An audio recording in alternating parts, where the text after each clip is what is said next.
Ne dit-on pas que l'apparence est trompeuse? On voit souvent des gens dans de belles maisons, bien mis avec des grosses voitures. On les envie sans savoir ce qu'ils endurent ou alors sans connaître le travail qu'ils effectuent. Écoutons l'histoire de cette jeune dame.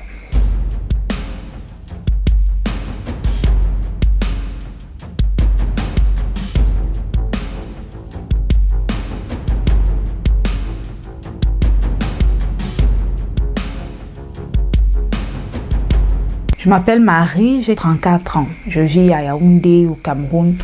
Je suis sur le point de vous révéler quelque chose qui me ronge de l'intérieur. J'ai besoin de me confesser, mon âme est lourde.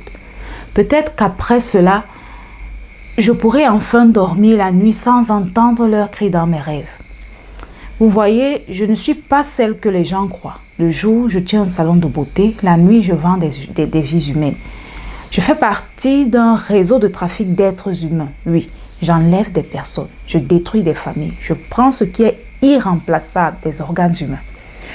Tout a commencé il y a 5 ans. Mon commerce s'effondrait, j'étais criblée de dettes. Un jour, une femme m'a approchée. Elle m'a dit que je pouvais gagner de l'argent dans l'exportation médicale. Je ne comprenais pas ce que cela signifiait jusqu'à ce qu'elle me montre la vérité. Et à ce moment-là, j'étais déjà trop impliquée. Je travaille avec des médecins. Ces hommes ont des cliniques dans des villes comme Bamenda, Yaoundé et même Aboya. Ils portent des blouses blanches de jour et les gants ensanglantés la nuit. Nous ciblons des personnes vulnérables, des orphelins, les filles fuyant les violences, les jeunes hommes sans emploi et même des mendiants dans la rue. Je fais semblant d'être gentille, je leur offre de la nourriture, un abri et parfois un faux emploi dans une autre ville. Ils me suivent tout souriants, confiants et ils ne reviennent jamais. Dans des salles cachées, loin des hôpitaux, les opérations ont lieu. Pas de pitié, pas d'anesthésie. Parfois, ils crient. Parfois, ils ne se réveillent même pas. Nous retirons les reins, les foies, les cœurs et même les yeux. Certains organes sont vendus ici à de riches Camerounais ayant des proches malades. Mais la plupart sont envoyés à l'étranger, en Europe et en Asie, via le marché noir. Les organes sont scellés encore vivants, transportés par des agents corrompus aux aéroports. Les douanes ne vérifient jamais, nous payons bien. Vous vous demandez peut-être comment je dors. Je ne dors pas.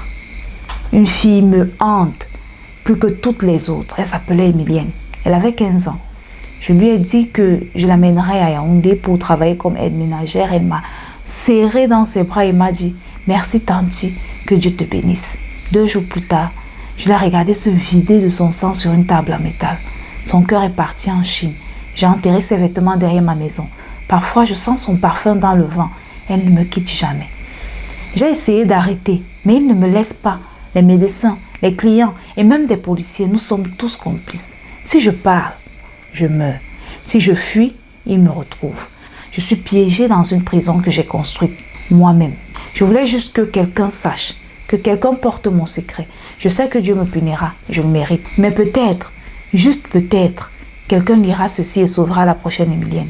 Si tu lis ceci, ne fais pas confiance à tout le monde, même à ceux qui te sourient. Toutes les femmes ne portent pas des sacs à main, certaines portent l'amour. Voici le conseil que ces jeunes filles nous donnent et j'ajoute à cela qu'il faut se contenter de ce qu'on a et ne pas envier les autres. Nous pouvons les admirer et bosser dur pour être comme eux, mais ne pas les envier ou alors les jalouser car c'est ainsi que la sorcellerie commence. Partage cette histoire sur tes fils d'actualité et dans tes groupes pour que d'autres puissent la voir et peut-être sauver une vie.